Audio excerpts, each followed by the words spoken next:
ഞാൻ നിങ്ങളോടൊരു കാര്യം പറയട്ടെ.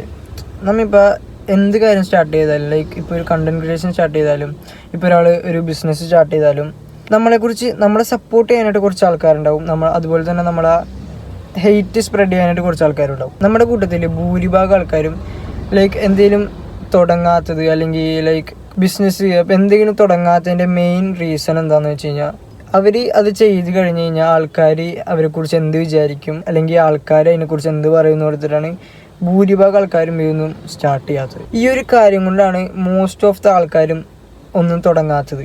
ലൈക്ക് അവർക്കൊരു മനസ്സിലൊരു ഇതുണ്ടാവും, നമ്മിത് ചെയ്ത് കഴിഞ്ഞ് കഴിഞ്ഞാൽ അവരെന്ത് വിചാരിക്കും, ലൈക്ക് അല്ലെങ്കിൽ ഇവർ നമ്മളെക്കുറിച്ച് എന്ത് പറയും, അങ്ങനെയൊക്കെയുള്ളൊരു തോട്ട് മനസ്സിലുള്ളതുകൊണ്ടാണ് ആൾക്കാർക്ക് ഇതൊന്നും ചെയ്യാൻ പറ്റാത്തത്. അങ്ങനെയുള്ള ആൾക്കാരെ നമ്മൾ നോക്കിയിരുന്നു കഴിഞ്ഞാൽ നമ്മൾ ഒരു കാര്യം തുടങ്ങലും ഉണ്ടാവില്ല, നമ്മൾ ഇവിടെ എത്തലും ഉണ്ടാവില്ല. അങ്ങനെയുള്ള ആൾക്കാർ അവിടെ നിന്ന് പറഞ്ഞോളും, നമ്മൾ അത് മൈൻഡ് ചെയ്യേണ്ട ശരിക്കും ഒരാവശ്യമില്ല.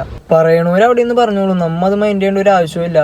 നമ്മുടെ കാര്യം ചെയ്യുക, ലൈക്ക് നമ്മുടെ കാര്യങ്ങൾ നോക്കി മുന്നോട്ട് പോകാം. അല്ലാണ്ട് ഇവന്മാരെ പുച്ഛമൊക്കെ കണ്ടിട്ട് നമ്മൊന്നും തുടങ്ങാണ്ടിരുന്നു കഴിഞ്ഞാൽ നമുക്ക് തന്നെയാണ് നഷ്ടം. ഫോർ എക്സാമ്പിൾ ഞാൻ പറയുകയാണെങ്കിൽ, ഞാൻ ഈ കണ്ടന്റ് ക്രിയേഷൻ, ഈ വീഡിയോ എടുക്കൽ സ്റ്റാർട്ട് ചെയ്തത് ആരുടെ സപ്പോർട്ടും ഇതൊന്നും കണ്ടിട്ടല്ല. എനിക്ക് ഈ സോഷ്യൽ മീഡിയയിൽ എന്തെങ്കിലും ക്രിയേറ്റ് ചെയ്ത് പോസ്റ്റ് ചെയ്യണം എന്നുള്ളൊരു ഇതുകൊണ്ടാണ് ഞാൻ ഇതിലോട്ട് കണ്ടന്റ് ക്രിയേറ്റ് ചെയ്യുന്നത്. അല്ലാണ്ട് ഞാനിത് ചെയ്ത് കഴിഞ്ഞാൽ ഇന്ന ആൾക്കാർ സപ്പോർട്ട് ചെയ്യും അങ്ങനെ അതൊന്നും വിചാരിച്ചിട്ടല്ല ഞാൻ ഇത് സ്റ്റാർട്ട് ചെയ്ത് തന്നെ. ഇപ്പം അത് കണ്ടിട്ട് ഇപ്പം ആര് സപ്പോർട്ട് ചെയ്താലും ആര് സപ്പോർട്ട് ചെയ്തില്ലെങ്കിലും എനിക്കൊരു കുഴപ്പമില്ല. മെയിനായിട്ട് ഞാൻ പറയാൻ ഉദ്ദേശം എന്താണെന്ന് വെച്ച് കഴിഞ്ഞാൽ, മറ്റുള്ള ആൾക്കാരെയൊക്കെ നോക്കി അവരെന്ത് വിചാരിക്കും, അവരെന്ത് പറയും എന്നൊക്കെ വിചാരിച്ചിരുന്നു കഴിഞ്ഞാൽ നമ്മൊരു കാര്യം തുടങ്ങലും ഉണ്ടാവില്ല, നമ്മൾ എവിടെ എത്തലും ഉണ്ടാവില്ല. അവരുടെ ഇത് കേട്ട് നമ്മൾ ഒരു മൂലക്ക ഒതുങ്ങിക്കൂടി ഇരിക്കലുണ്ടാവുള്ളൂ.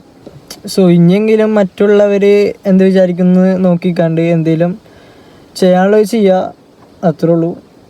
പീസ്.